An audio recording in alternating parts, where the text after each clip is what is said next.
Welcome to FRC Media News for Thursday, March 31st, 2016. I'm Keith Tebow. On this week's show, Don Amata talks South Coast Rail with Mass DOT project manager Gene Fox. Public safety issues surrounding the city's opioid crisis with State Representative Carol Fiola. And FRC Media News correspondent Angie Hillsman caught up with Mayor Correa this week to get a community development block grant update. Let's first kick things off, as we do each week, with the headlines of the week with Will Richmond, digital news editor at the Herald News. Hey, Will, how are you? I'm good, Keith. How's it going? Good. Believe it or not, last day of March. April is on our doorstep. Soon we'll be complaining about the hot weather. But it's good to see that spring is actually here, and looking forward to the better weather ahead. A few items on our plate this week. Let's start with South Coast Health, the health organization that is the owner of Charlton Memorial Hospital, also St. Luke's, and also one in Wareham, Toby. They've announced that they're going to lay off 95 people within their system. It seems like, Will, that healthcare has really been struggling to keep up with their costs and trying to recoup what they spend for healthcare. Yeah, well, certainly it seems, one of the larger employees in the city, and actually prior to the announcement of the layoffs, it was being noted outside the mayor's office that they're about 30% of the workforce here in Fall River. But there seems to be a lot of movement in the healthcare field. When you look at South Coast Health, they are in the process of a potential merger with Care New England, in which one of their own hospitals in Rhode Island has laid off a number of people as well, and is looking to cut back on services in their hospital at Memorial, in which they would only offer emergency and primary care services as they look to get rid of obstetric delivery services and some others. So yeah, it's a big shift in the field, and it looks like it's finally hit home here at South Coast. Yeah, you know, healthcare has been obviously in the news with Obamacare back in 2010 when it was signed, went into effect in 2014. It just seems like that controlling healthcare costs has been an issue, not only for individuals, but insurance companies, and now these healthcare professionals, which face a dilemma in that there is a need for more physicians and more healthcare workers, nurses and the like, while on the other hand, they don't have enough money to hire these people. So something's got to give. And, we hear about what's happening here at South Coast locally, but it's actually a national dilemma that I'm not asking you for an answer, but it may be your opinion. It's just something that we've been facing for quite a few years now. Yeah, well, it certainly the cost aspect of healthcare is an ongoing debate. You notice there's questions about the cost of services from health provider to health provider. As you know, surgeries in one hospital will cost X amount, while the same surgery will cost Y amount in another hospital. And there's not always clarity on why that's the case, or if it's the same surgery, why it's a different price.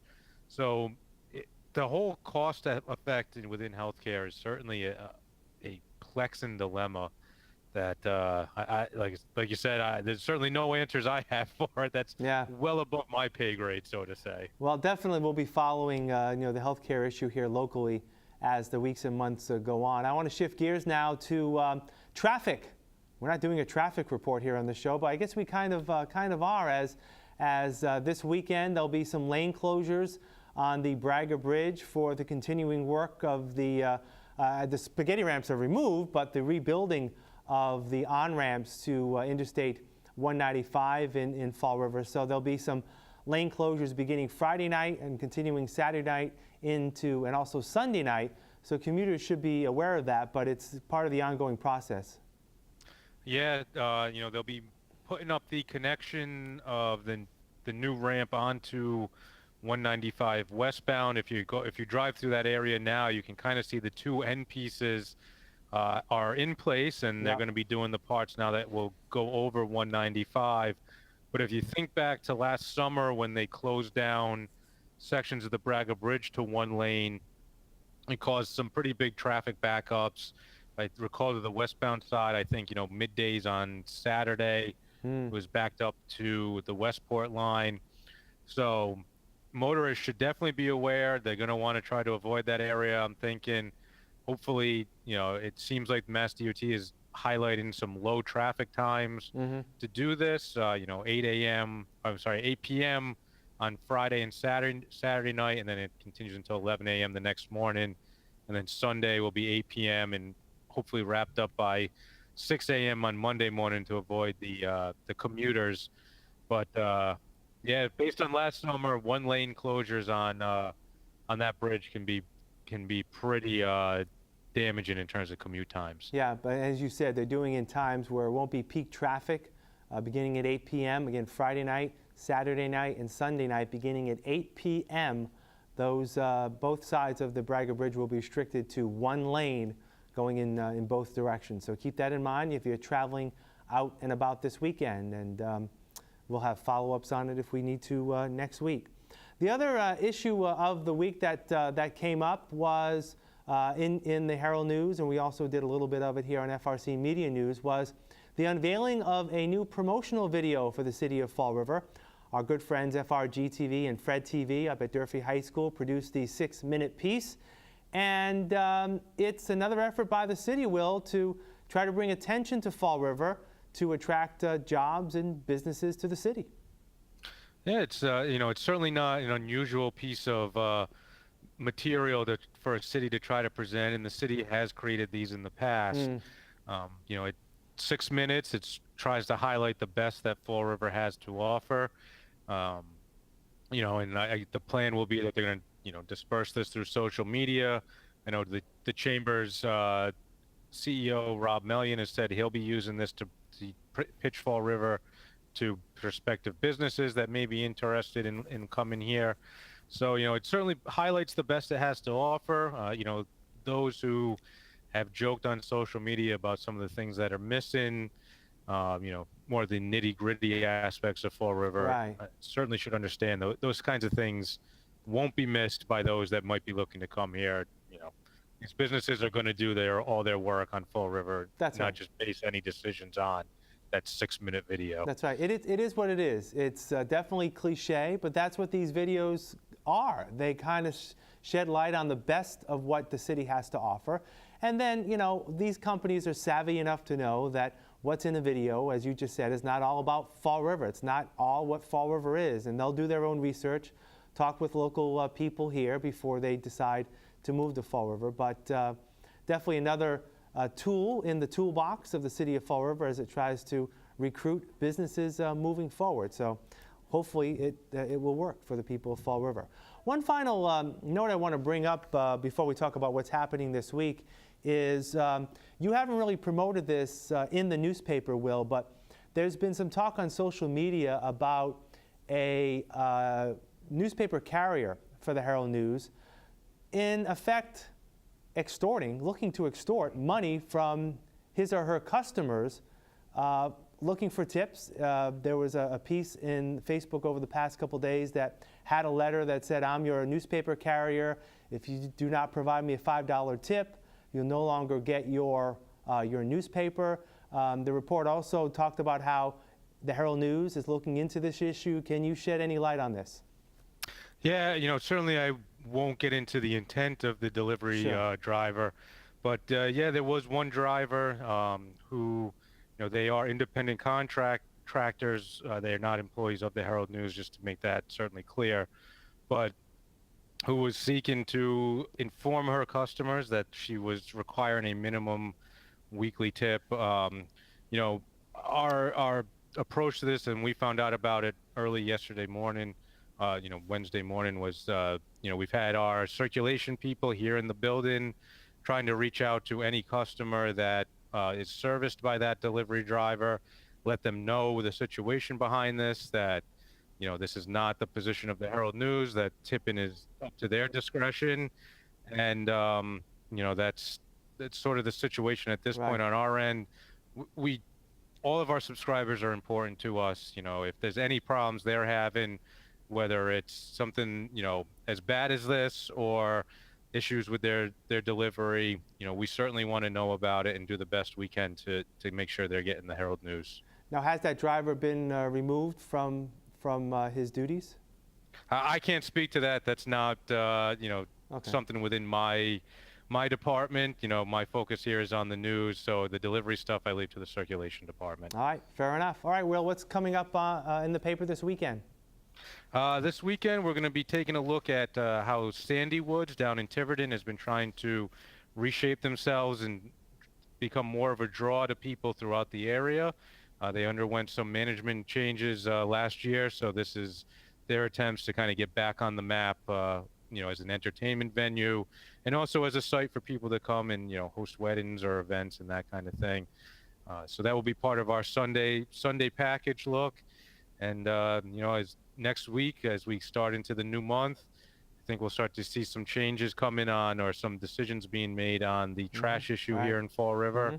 So we'll be keeping an eye on that. And we'll definitely bring it to you next week. Will, have a great week. Thanks for joining us. All right, thank you. We'll have more of FRC Media News right after this.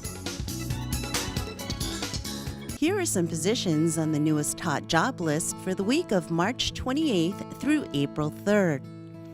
Substance Abuse Counselor, job number 708-8973. Assistant Manager for Footwear, 7101979.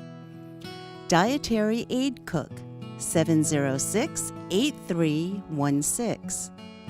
Office Assistant, job number 708-6257.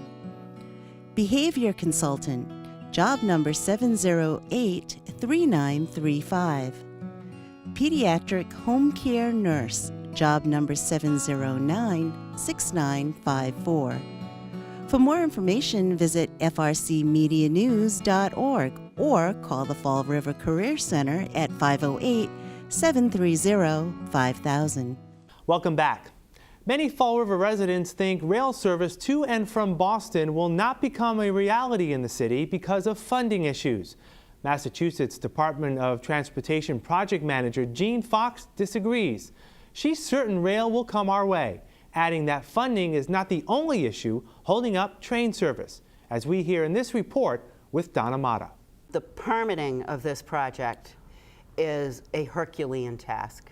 It goes through swamps, it goes through wetlands, it goes through areas of historical and archaeological significance, so Native American habitat, historical buildings, places on the Historic Register, National Register. Interesting, because that's why Meditech didn't come. That's right. There was artifacts. the Native American artifacts that were on the site. Now, how do you think you can get past that? We have what you call a programmatic agreement, which we've been working on for about 4 years. No part of a lie. That's how long it takes. And what it does is it spells out what you're going to run into, you could potentially run into, and protocols for how you address each one. So you don't have to stop the project if you run into a cooking site, for example, which we could very likely find along the right-of-way.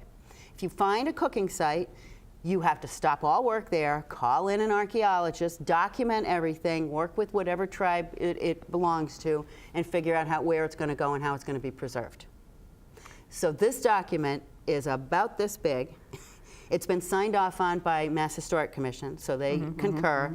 The Army Corps concurs, but all other parties, so that would include the tribes, Mass Historic, the state, all permitting agencies, so EPA, Coast Guard, everybody who has to issue a permit has to kind of sign on to this document. It hasn't gone forward, it's close. So that's how you get around those little hiccups. Okay, here's the million-dollar question. When do you think the rail will be here? Yeah, and I don't know. I'd love to tell you, initially when we finished environmental review, we had a 10-year timeline. We had a 10-year timeline, but that assumed consistent funding. It did not assume that the MBTA would have all the problems that have come to light over the last couple of years. Even though they were very clearly out there, we knew that there was a maintenance backlog. We knew that there were issues with the aging infrastructure, but there was never sufficient funding to support that and keep it up to date. So now what do we have? $7.3 billion in backlog. That has to be funded. And there's no question that you have to fix what's broken or the whole place falls apart. So that slows down strategic expansion, but it doesn't stop it. So what I was looking for from the administration and what we were looking for as a team was sufficient funding to keep us doing some early actions like we're doing here in Fall River, 3 bridges right now. Early action projects that support freight as it exists along the same corridor in the future South Coast Rail, and also to continue this design and, as I said, the lengthy permitting process. Opioid addiction issues plaguing the Commonwealth and particularly cities like Fall River have State Representative Carol Fiola expressing concern about public safety issues. We don't have unlimited resources for public safety. I was just showing you a comparison. The city of Cambridge has several thousand more than us. I think they have 95,000 people roughly, and we're almost at 89,000. Sort of comparable population-wise. Their city public safety budget is $44 million. Our public safety budget is $24 million. And when you look at the comparative crimes, the assault and batteries, the robberies, all these, many cases, drug-related issues, the scale is completely warped in terms of the number of crimes that we face, yet our budget is completely the opposite. So, having this high-intensity drug trafficking area designation brings us resources, at least from the federal government, for the county to look at drug trafficking. And as the senator said, we are going to continue to clamp down on the traffickers while trying to help those who are addicted. We'll have more FRC Media News right after this.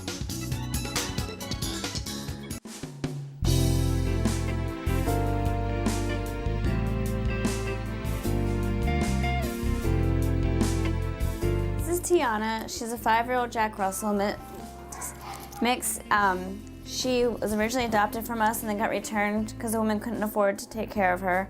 She's really sweet. She loves to play with toys. She loves kids. She's just a really good family dog. She loves other dogs too. You can come see her at Forever Paws at 300 Linwood Street. This is Harley. He's a 6-year-old declawed male. Harley's a type of cat that he'll let you pet him and play with him, but when he's had enough, he will compensate with his mouth. Harley needs an experienced owner that knows when enough is enough with him. You can come visit Harley here at Forever Paws Animal Shelter.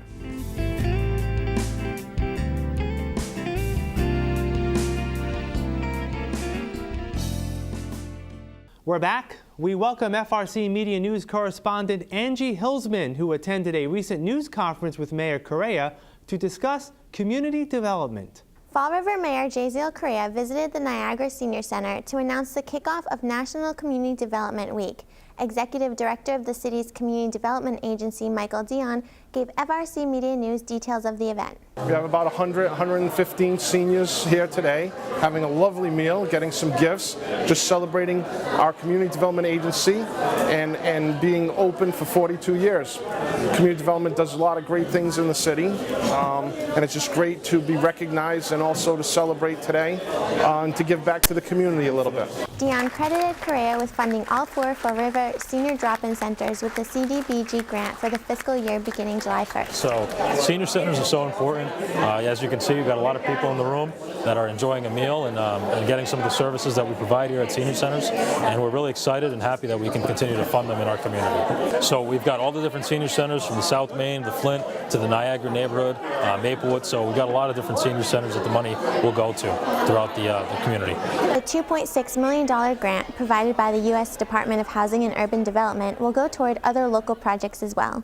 We're working very hard to put together a great budget for 2017. We're investing in sidewalks, we're investing in streets, we're putting trees in, we're making sure that people are getting out there and walking. Area resident Dorothy Bell appreciates the federal funding that keeps the senior centers open.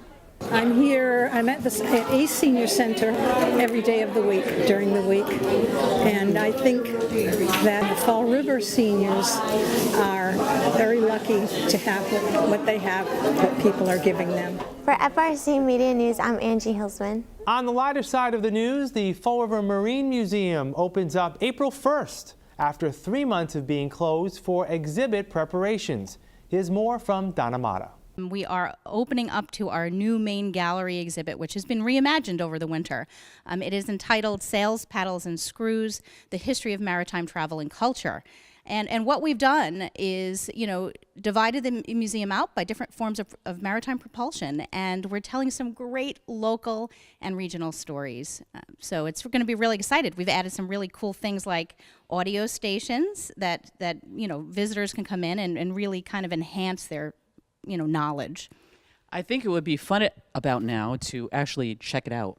Sure. So this audio station is really neat. It's got sea shanties on it, and so it explains to the visitor what a sea shanty is, and it also features the Colonial Navy of Massachusetts. So take a listen. The father was a keeper of the Eddystone Light, and he slept with a mermaid one fine night. Out of the Union there came three, a Baucus and a Bogey, and the other was me.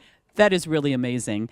And I know that you just said that you were new to the area, so you're really coming with a fresh perspective. Is that correct? To obviously add the audio and the visuals. So tell us about it. Sure. So I celebrated my anniversary here at the Marine Museum just yesterday, and it's been really exciting. I wanted to work in a maritime museum for a long time, and when this position became available, I applied and was very excited to be selected. I have a history in museums and a degree in museum studies, so I'm really excited to take everything I've learned in my life and in my training to bring it here to Fall River, which has such amazing stories like the Bounty and the Fall River line. I'm really excited for the public to come in here. They can also come see a new added space we have. It's called the Kids Cove Fun Space. So we've added that over the winter as well, and that's a place where kids can kind of read and play and explore maritime culture. Now, why don't you tell us a little bit about the HMS Bounty? Sure. Well, the HMS Bounty we have a beautiful model here, which is really the centerpiece of the sail section. The Bounty has a really important place in the heart of Fall Riverites. The Bounty, the replica, was here for many years, birthed here, and had a tragic ending during Hurricane Sandy, as many of you may know.